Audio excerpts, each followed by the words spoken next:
Good afternoon, ladies and gentlemen, and welcome to the Herbert Hoover Presidential Library Museum. I'm Tom Schwartz, the director of the Hoover Library Museum, and we are fortunate to have with us today the foremost authority on the 31st President, Dr. George H. Nash. For many West Branch residents, Dr. Nash is a familiar face, having resided in the area when he worked on his definitive 3 volumes of Herbert Hoover's early life and public career. The typical quip among archivists at the Hoover is that George Nash has forgotten more about Herbert Hoover than any of us will ever remember. This comment is but a slight exaggeration. George Nash has done more to advance our understanding of the life and times of Herbert Hoover than any other writer or scholar. Born in Holyoke, Massachusetts, George Nash attended Amherst College, where he graduated summa cum laude, Phi Beta Kappa, in 1967. He completed his graduate training in history at Harvard University, receiving the PhD in 1973. Author of numerous books on American conservatism and the American Revolutionary era, Nash is best known for his many studies of Herbert Hoover. A prolific writer, Nash's articles have appeared in the American Spectator, Claremont Review of Books, Modern Age, National Review, New York Times Book Review, and the Wall Street Journal, to name a few. He served 2 terms as president of the prestigious Philadelphia Society, was appointed by President Ronald Reagan to serve on the National Commission on Libraries and Information Science, and was the 2008 recipient of the Richard M. Weaver Prize for Scholarly Letters. Nash was selected by the Herbert Hoover Presidential Library Association to write a definitive 3-volume biography of the 31st President. Nash's systematic and painstaking research resulted in 3 volumes that took the Hoover story up through 1918, with Hoover as the United States Food Administrator. Clearly, Hoover's complex life and numerous achievements demanded greater coverage, extending the project to include 3 more authors and volumes to complete the series. The Hoover Institution, along with encouragement of descendants of the Hoover family, entrusted Nash with the editing one of Herbert Hoover's final writing efforts, Freedom Betrayed, Herbert Hoover's secret history of the Second World War and its aftermath. The book was often referred to in correspondence by Hoover as his magnum opus, and has been sequestered from examination from researchers until now. It reflects Hoover's critique of FDR and Truman's foreign policy decisions, and in many respects offers important lessons for us today on the relationship between power and freedom. Following Dr. Nash's talk, he will entertain questions. You are also invited to come up and have George sign copies of Freedom Betrayed, which are available for purchase in the museum store. Everyone attending today will have an early Christmas gift by receiving a 15% discount on the purchase price of the book. A bargain, so line up and get several. We are especially pleased that Mary Lou Scanlon, one of Herbert Hoover's personal secretaries, is with us today. She worked on the final draft of the manuscript for the book. She will be available in the lobby if you have any questions of her, or simply to say hello. This event would not have been possible without the good efforts of archivist Matt Schaefer and the underwriting by the Herbert Hoover Presidential Library Association. We're grateful to Matt and to the association for making this talk possible. So now, please silence your cell phones, and without any further ado, please join me in welcoming Dr. George Nash.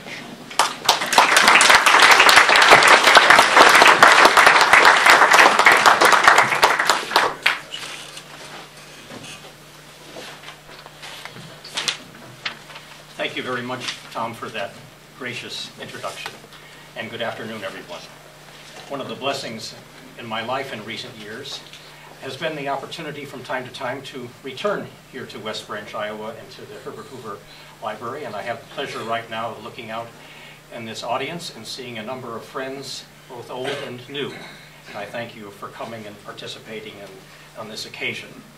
And I want to second the thanks that your director of the library has just expressed to all here in this community, the Hoover Library and the Hoover Library Association, who arranged for this event.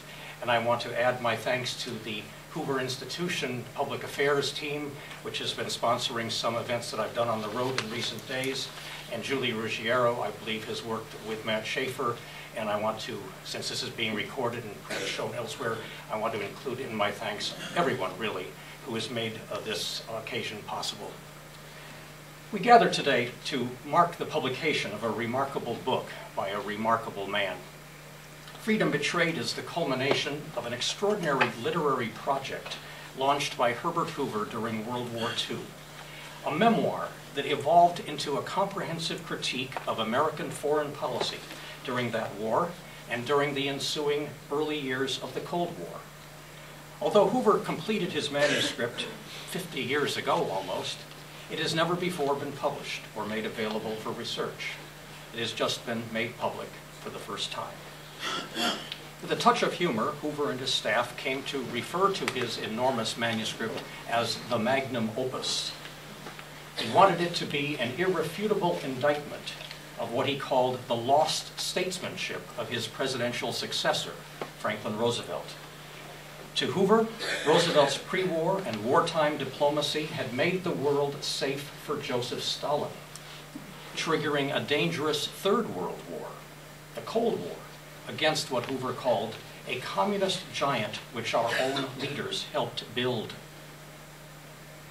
To understand the history and significance of Hoover's magnum opus, we need to know something about its prehistory, the context out of which the text eventually emerged. When Hoover left the White House in 1933, he did not, like most ex-presidents, fade away. After a period of self-imposed quiescence at his home in California, he burst back into the political arena in 1934 with a best-selling book entitled The Challenge to Liberty. It was a forceful, philosophical critique of the ascendant statist ideologies of the 1930s: Nazism, fascism, communism, socialism, and what he called regimentation, his term for Franklin Roosevelt's New Deal. For the rest of his life, Hoover resisted without stint the lurch to the left initiated by his successor. Hoover soon became Roosevelt's most formidable critic from the political right. Although he himself would never publicly admit it, he hankered for a rematch against Roosevelt at the polls. Denied this opportunity in 1936, the former president persisted in firing verbal fusillades at New Deal liberalism and its perpetrators. Early in 1938, the ex-president's crusade against the New Deal began to shift focus.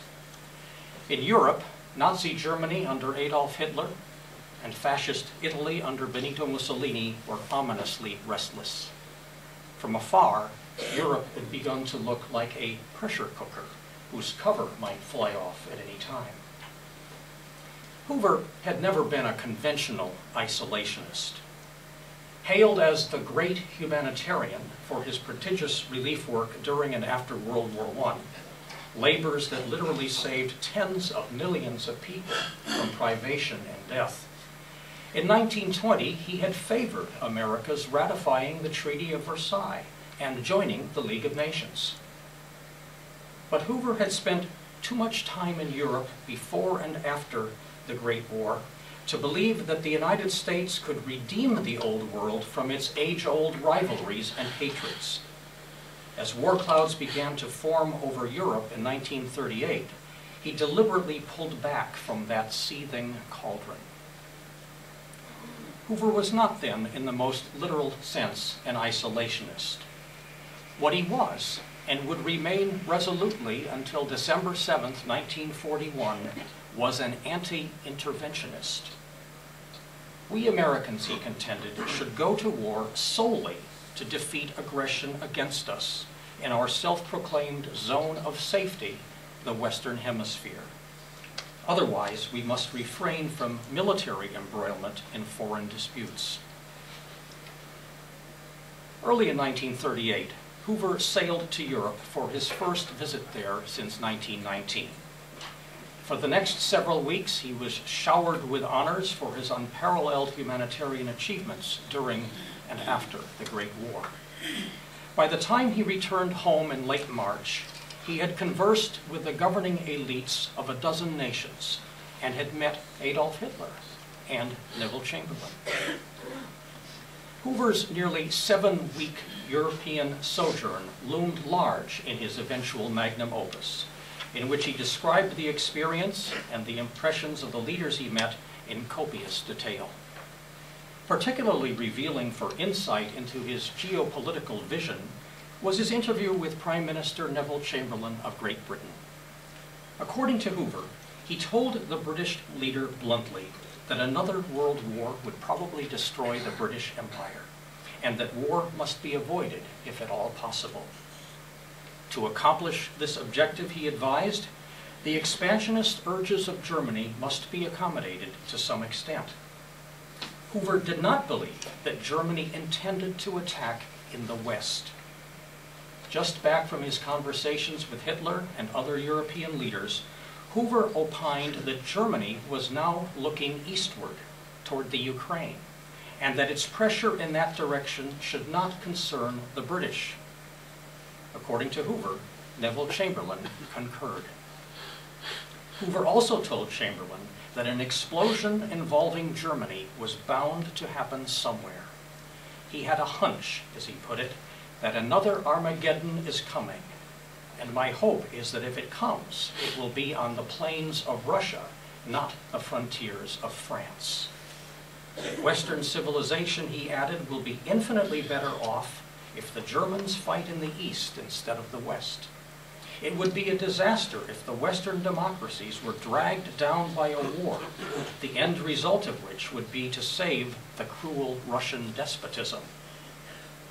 According to Hoover, Chamberlain agreed completely. Upon his return home, Hoover admonished his fellow Americans to stay away from what he termed the maze of forces now ensnaring the old world. Although Hoover was cognizant of what he called the dangers to free men inherent in the new racialism stirring in Europe, he insisted that America itself had nothing militarily to fear. What did disturb him was the intellectual and economic turn toward collectivism in Europe, and signs that this new philosophy of government and life had begun to penetrate the United States. In the autumn of 1938, Hoover, like most other Americans, including briefly Franklin Roosevelt, appeared relieved by the peaceful outcome of the Munich Conference, at which the British and French governments agreed to Hitler's seizure of the German-speaking Sudetenland from Czechoslovakia. Certainly it is my belief, said Hoover at the time, that neither Germany nor the fascist states want war with the Western democracies, unless these democracies interfere with their spread eastward. To Hoover, what had transpired at Munich was not just the transfer of the Sudetenland to Hitler's Reich, but, in his words, the removal of impediments to the eastward movement of Nazi Germany. The former president was therefore taken aback when, just a few months later, the government of Neville Chamberlain abruptly reversed itself and pledged to go to war against Germany if Germany attacked Poland. To Hoover, the Anglo-French turnabout was, in his words, utterly astonishing. A complete reversal of their previous policy to let Hitler go east if he wants to. They cannot in any circumstance protect Poland from invasion by Hitler, he told a friend. It is simply throwing the body of Western civilization in front of Hitler's steamroller, which is on its way to Russia. Hoover never overcame his initial feeling that by issuing its fateful guarantee to Poland, the British had committed, in Hoover's words, a gigantic blunder. They had gotten in the way of what he called the inevitable war between Hitler and Stalin. The perceived folly of the Polish guarantee was to be one of the intellectual linchpins of his magnum opus. But why had Chamberlain so precipitously reversed course? In the months and years ahead, Hoover became suspicious that one reason was the pressure exerted upon Chamberlain by Franklin Roosevelt. In 1939, as Roosevelt moved more assertively onto the world stage, Hoover perceived a rising specter, that America's own president, by imprudent acts or even worse, by design, might take the nation into the bloody morass of a European war. He became convinced that Roosevelt and his diplomatic henchmen were secretly encouraging Great Britain, France, and Poland to stand up to Germany, and possibly promising to come to their rescue if war broke out. It was a theme Hoover later developed with supporting evidence in his magnum opus. Writing in Liberty magazine in the summer of 1939, Hoover charged Roosevelt by name with launching a radical departure in American foreign policy and warned that any such change should be frankly submitted and confirmed by the American people. In foreign policy as well as domestic, Hoover now saw a challenge to liberty arising from the unconstrained executive power of the current President of the United States. On September 1st, 1939, Nazi Germany invaded Poland. 2 days later, Great Britain and France lived up to their Polish guarantee and went to war against Germany. From the outset, Hoover argued that America must keep out of this war. It would be a long war, he predicted, and probably the most barbarous war that we have ever known. Although repelled by Nazism and sympathetic to the Western democracies, he insisted that America cannot solve the problems of Europe. The United States, he said, could do more for that continent and for humanity by remaining outside the fray and preserving America's vitality and strength for use in the period of peace which must sometime come.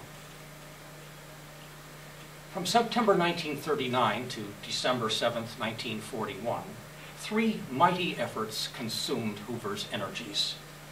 First, he threw himself into keeping the United States out of the widening European conflict and opposed President Roosevelt's increasingly interventionist conduct, which Hoover found not only unwise and dangerous, but deceitful and unconstitutional.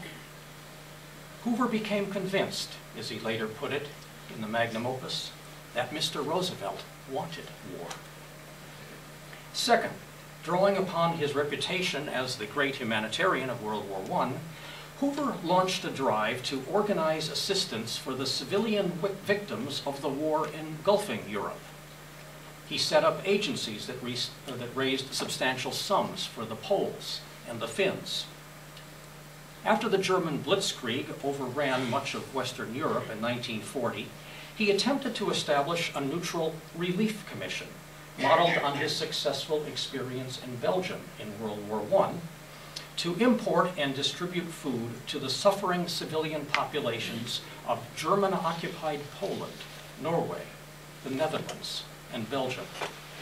Although the plan contained what Hoover considered to be adequate safeguards against German interference, for instance, he said he would immediately stop all imports if the Germans seized any of them, the governments of Franklin Roosevelt and Winston Churchill stymied his effort. Hoover's third crusade after the war began was more personal, but just as intense. His quest for political vindication by securing the Republican presidential nomination in 1940. Hoover maneuvered for a deadlocked convention that he hoped would turn to him as the manifestly superior alternative to the party's lesser lights. It was all for naught. At the convention in June, the party turned instead to a charismatic newcomer, Wendell Willkie. Hoover's failure to win the 1940 Republican presidential nomination was a great disappointment to him. With his 66th birthday only weeks away, he knew that he would never get another chance to redeem himself at the polls. As the convention dispersed, he seemed to sense that an era in his life was over. Less than 4 weeks later, he started in earnest to write his memoirs.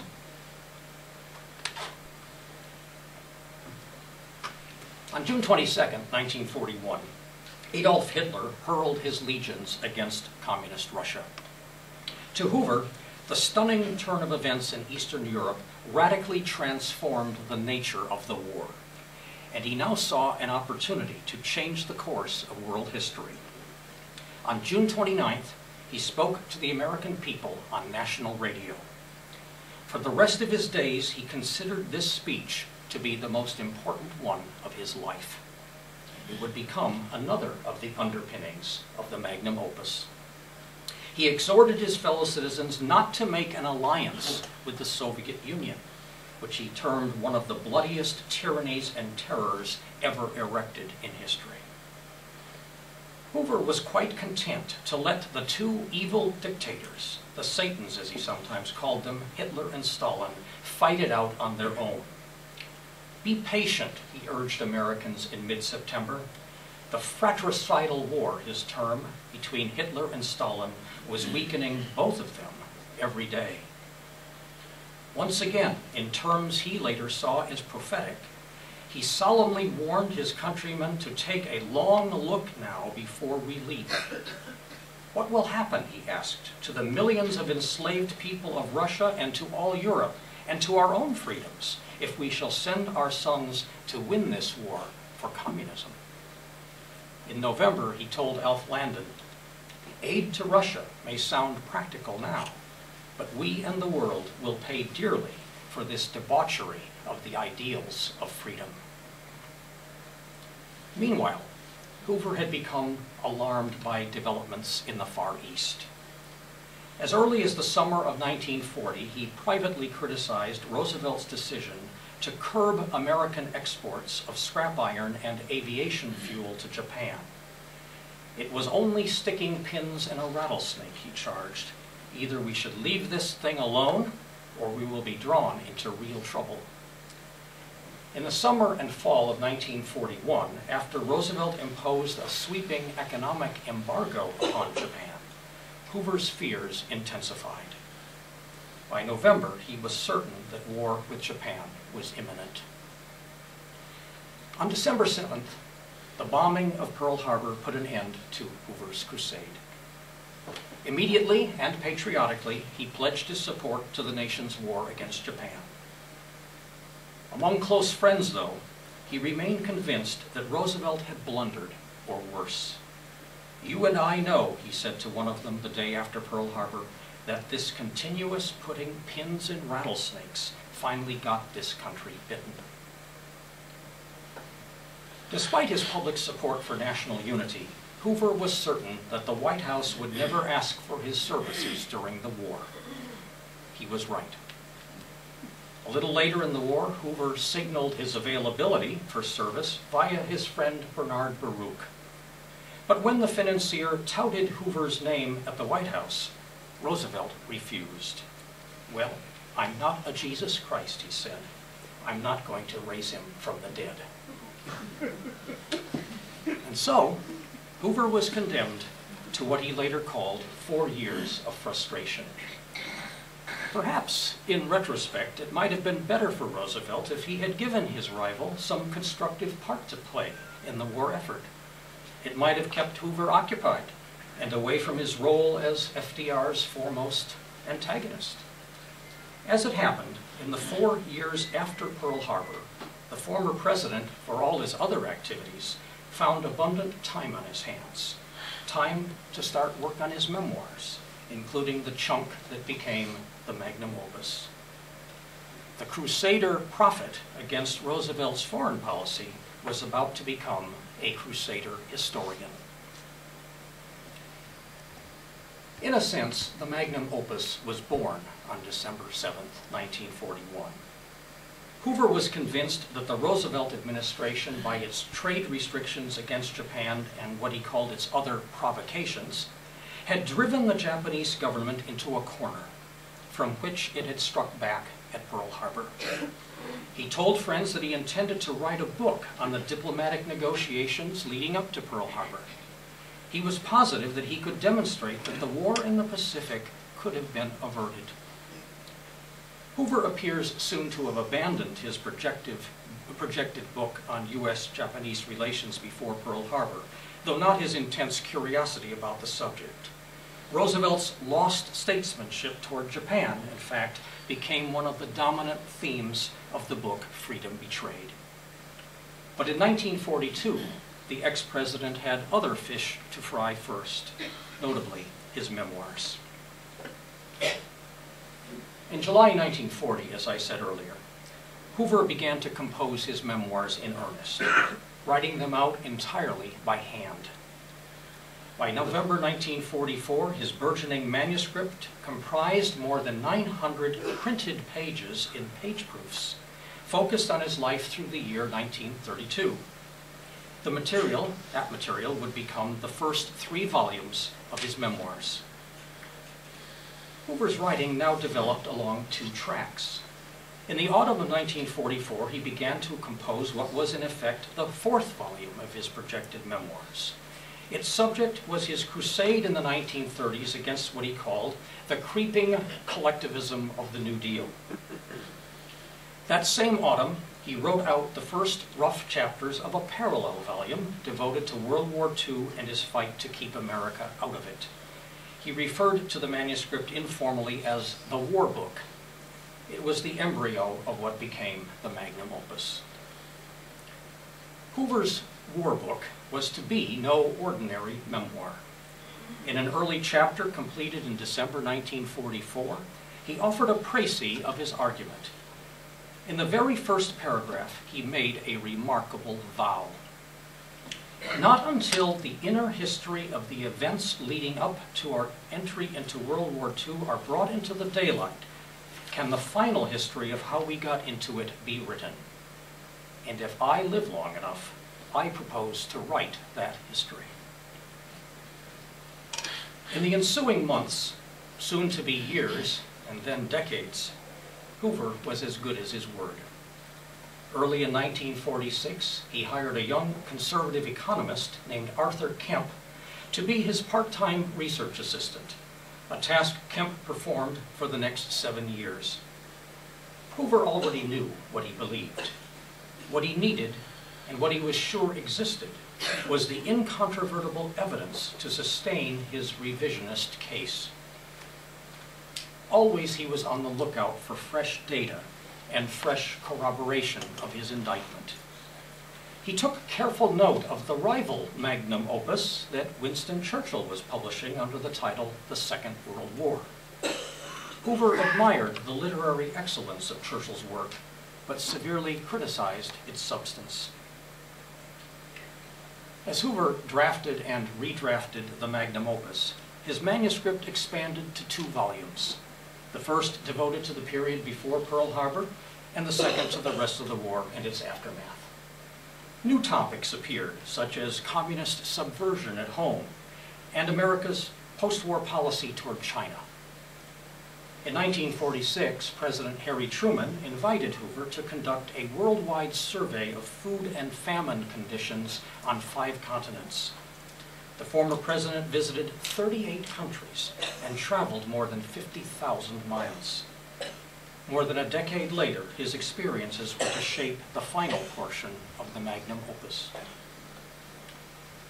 Between 1947 and 1949, Hoover served as chairman of the so-called Hoover Commission, which studied ways to streamline the federal government.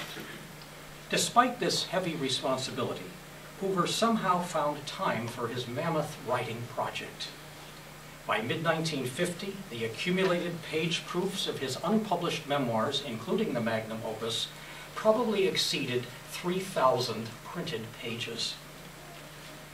One can imagine the state of mind at times of his secretaries as they typed, retyped, and proofread his multitudinous drafts.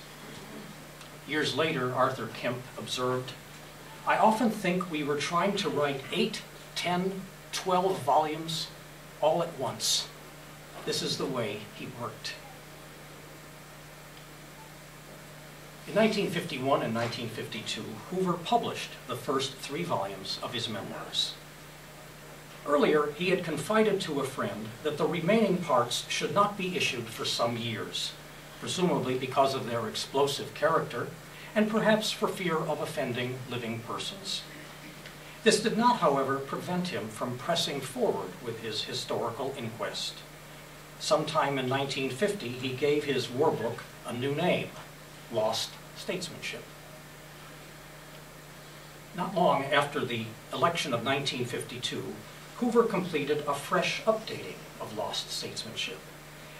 As returned from the printer in early 1953, the proofs comprised 1,001 printed pages.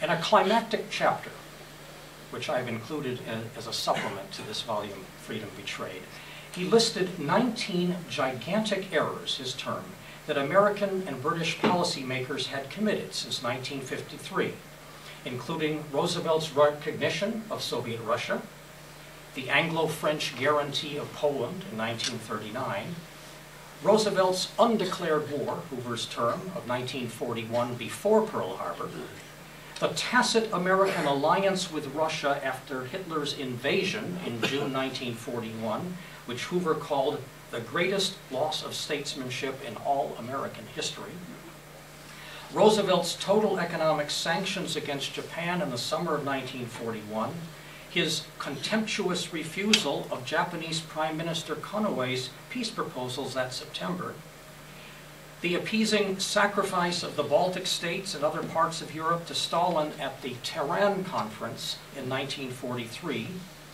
Roosevelt's, quote, hideous secret agreement as to China at Yalta, which gave Mongolia and in effect Manchuria to Russia, end quote.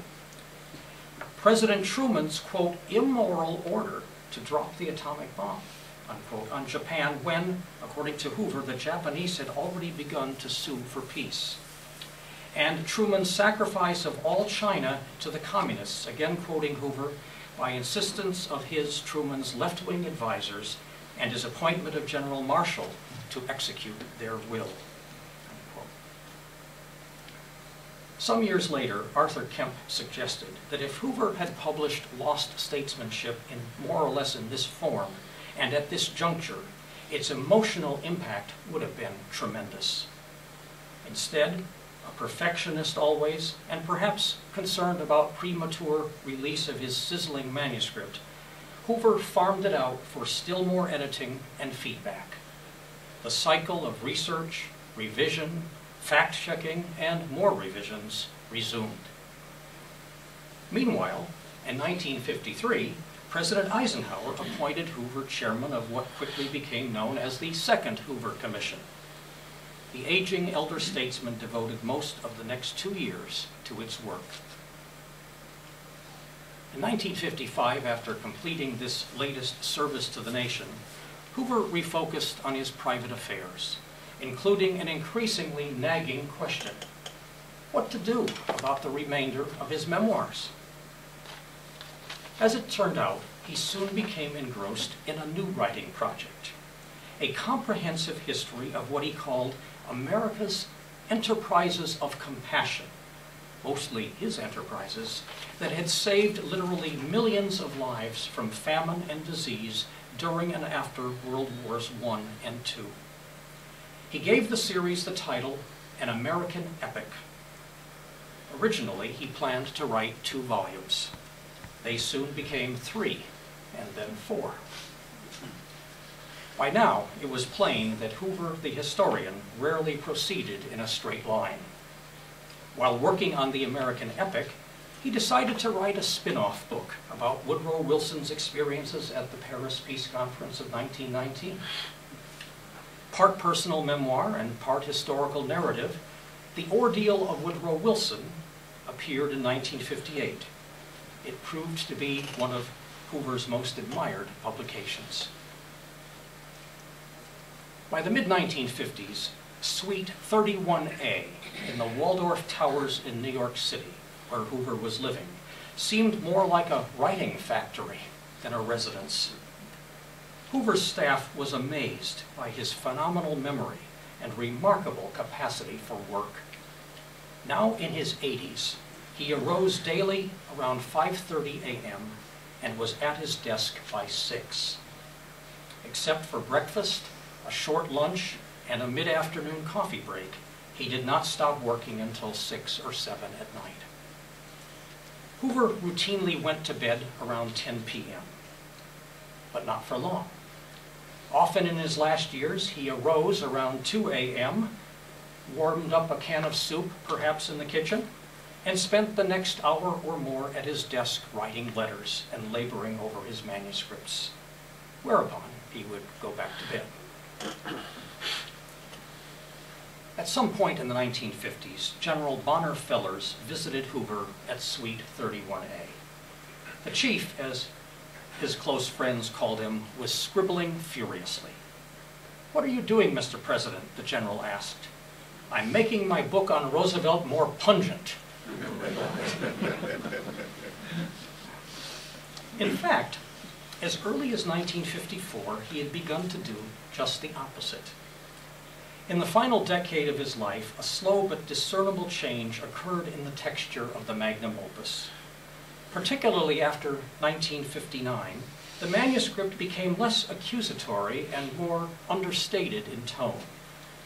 Hoover's determination to call Roosevelt to judgment had by no means vanished. The book title that he finally settled upon, Freedom Betrayed, hinted at his judgmental intent. But his strategy, to a considerable degree, had shifted. Instead of driving his lessons home like a prosecutor to a jury, as he had done in his 1953 draft, he increasingly tried to guide his readers toward the correct conclusion more unobtrusively, by the sheer, unstoppable weight of his evidence. Sometime in 1959 or 1960, Hoover concluded that his colossal manuscript must be condensed. This decision touched off still more rounds of laborious revision, even as his health began to fail. Pencil in hand, he persevered, revising draft after draft, or as he called them, edition after edition. Late in 1962, he finally drew the line. After correcting edition number 10 of the magnum opus, he renamed it Edition Z, the last letter of the alphabet. Whereupon he started to revise it a little more, and it became known as Z plus HH for Herbert Hoover, I guess, or Z plus H. He found it hard to give it up. He also informed his staff at about this time that henceforth the magnum opus would consist of 3 volumes, not 2. For more than a year, he had been preparing a series of what he called tragic case histories of 4 nations, China, Germany, Korea, and Poland, that had fallen into chaos or communism in the years immediately after World War II. Initially, he had intended to include these studies in Volume 2. He now decided that they would constitute Volume 3.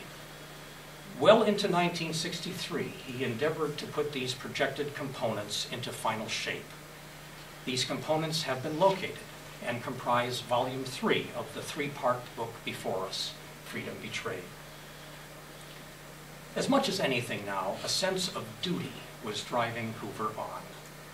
A conviction that he especially, with his extraordinary life experiences and peerless collections of historical records at the Hoover Institution, was equipped to lay before the American people the whole truth about what he called the betrayals of freedom in the past 30 years. He regarded his onerous task as a solemn calling, the one thing he wished to complete before his death. He told a friend in early 1963 that he hoped to leave behind his 3-volume opus as a sort of will and testament before I finally vanish.